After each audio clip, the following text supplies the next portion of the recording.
Hello दोस्तों, नमस्कार। हमारे YouTube चैनल में आपका स्वागत है। दोस्तों, आज हम बात करने वाले हैं न्यू टैक्स बिल 2025 के बारे में। टैक्स सिस्टम में बड़ा बदलाव समय की मांग थी। तो दोस्तों, भारत के 64 साल पुराने इनकम टैक्स कानून खत्म होने वाला है। लोकसभा से एक बिल्कुल नया और simple income tax bill pass हो चुका है, जो 1 अप्रैल 2026 से लागू होगा। ये सिर्फ एक छोटा मोटा बदलाव नहीं, बल्कि पूरे टैक्स सिस्टम का मेकओवर है। यानी कि इनकम टैक्स बिल का बिल्कुल नया रूप देखने को मिलेगा। तो दोस्तों, आप भी नए बिल के बारे में क्यूरियस होंगे। ये नया बिल क्या है और इससे हमारी जिंदगी पर क्या असर पड़ेगा। तो चलिए इस बिल के कुछ मुख्य बदलाव पर सरसरी नजर डालते हैं। सबसे पहला सवाल आपके मन में आएगा कि आखिर इस नए कानून की जरूरत क्यों पड़ी। तो दोस्तों, इसका जवाब है कि 1961 का बना कानून 2025 की डिजिटल दुनिया में पुराना हो चुका था। पिछले 64 सालों में इसमें इतने सारे बदलाव हुए और इतने सारे सब रूल्स जुड़ गए कि ये दुनिया के सबसे मुश्किल टैक्स कानूनों में से एक बन गया था। सरकार पिछले कई सालों से इस सिस्टम को सुधारने में लगी थी, जैसे फेसलेस असेसमेंट, जिससे आपको ऑफिसर से मिलना नहीं पड़ता, फास्ट रिफंड जो अब 90 दिन से घटकर लगभग 15 दिन में आ जाते हैं, और प्रीफिल्ड रिटर्न जिसमें आपकी ज्यादातर जानकारी पहले से भरी होती है। इन सभी सुधारों के बाद आखिरी और सबसे बड़ा कदम था पुराने कानून को ही बदल देना, और इसी सोच के साथ आया इनकम टैक्स बिल 2025। सरकार का कहना है कि ये बिल टैक्स प्रणाली का सरल, पारदर्शी और आधुनिक बनाने की दिशा में एक बड़ा कदम है। तो चलिए अब जानते हैं इस नए बिल के वो 10 सबसे बड़े बदलाव के बारे में, जो सीधे आप पर असर डालेंगे। पहला और सबसे बड़ा बदलाव आम टैक्स पेयर्स के लिए है। पहले अगर आपने टाइम पर ITR नहीं भरा तो रिफंड क्लेम करना लगभग नामुमकिन था, लेकिन अब इस मुश्किल नियम को हटा दिया गया है। यानी कि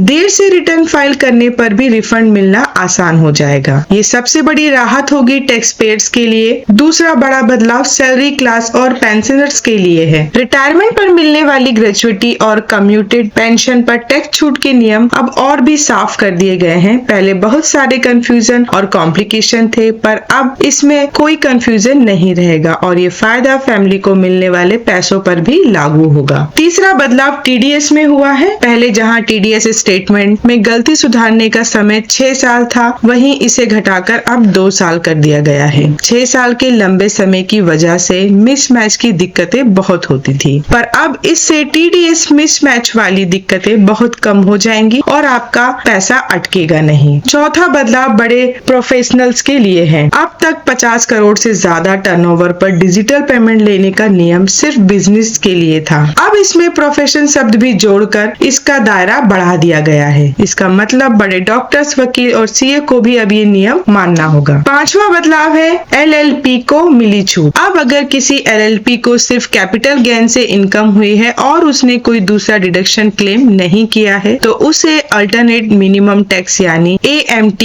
नहीं देना होगा। छठा बदलाव कंपनी के लिए अच्छी खबर को लेकर है। जो कंपनियां 22% वाला नया टैक्स रेट चुनती थी, उन्हें पहले डिविडेंड पर मिलने वाली एक खास कटौती का फायदा नहीं मिलता था। अब न्यू टैक्स रिजीम वाली कंपनियां भी इसका फायदा उठा सकेंगी। सातवां बदलाव नॉन प्रॉफिट और ट्रस्ट के लिए। ट्रस्ट के लिए कई बड़े बदलाव हुए हैं। पहला, कैपिटल गेन को दोबारा इन्वेस्ट करना, अब इनका इस्तेमाल माना जाएगा। दूसरा, एनोनिम डोनेशन के नियम भी आसान हुए हैं, और सबसे बड़ी राहत 15% इनकम को अनिवार्य रूप से जमा करने का नियम खत्म कर दिया गया है। आठवां बदलाव घाटे को लेकर है। बिजनेस में हुए घाटे को अगले साल में एडजस्ट करने के नियमों को और भी सरल और भाषा में लिखा गया, ताकि इन्हें समझना आसान हो जाए। नवा बदलाव MAT और AMT पर क्लैरिटी है। कंपनियों पर लगने वाले MAT और LLPS पर लगने वाले AMT के नियमों को अब अलग अलग सेक्शन में बांट दिया गया है, ताकि सारा कंफ्यूजन खत्म हो जाए। 10वां बदलाव है कि पिछले कुछ समय में फाइनेंस एक्ट और दूसरे कानून के जरिए जो भी टैक्स सुधार हुए थे, उन सभी को अब इस एक नए बिल का परमानेंट पार्ट बना लिया गया है। तो कुल मिलाकर ये सिर्फ कानून नहीं, बल्कि टैक्स सिस्टम का एक नया डिजिटल और सरल युग है। 1 अप्रैल 2026 से ये जब लागू होगा, तो टैक्स भरना, रिफंड पाना और असेसमेंट करवाना सब कुछ पहले से ज्यादा तेज, ट्रांसपेरेंट और आसान हो जाएगा। ये बदलाव आम टैक्स पेयर्स से लेकर बड़े कारोबार कारोबारी तक सभी के लिए एक बड़ा पॉजिटिव चेंज है। आपको इस नए इनकम टैक्स बिल में सबसे अच्छा बदलाव कौन सा लगा, हमें नीचे कमेंट्स करके जरूर बताएं। वीडियो को लाइक और चैनल को सब्सक्राइब करना ना भूलें। Thank you.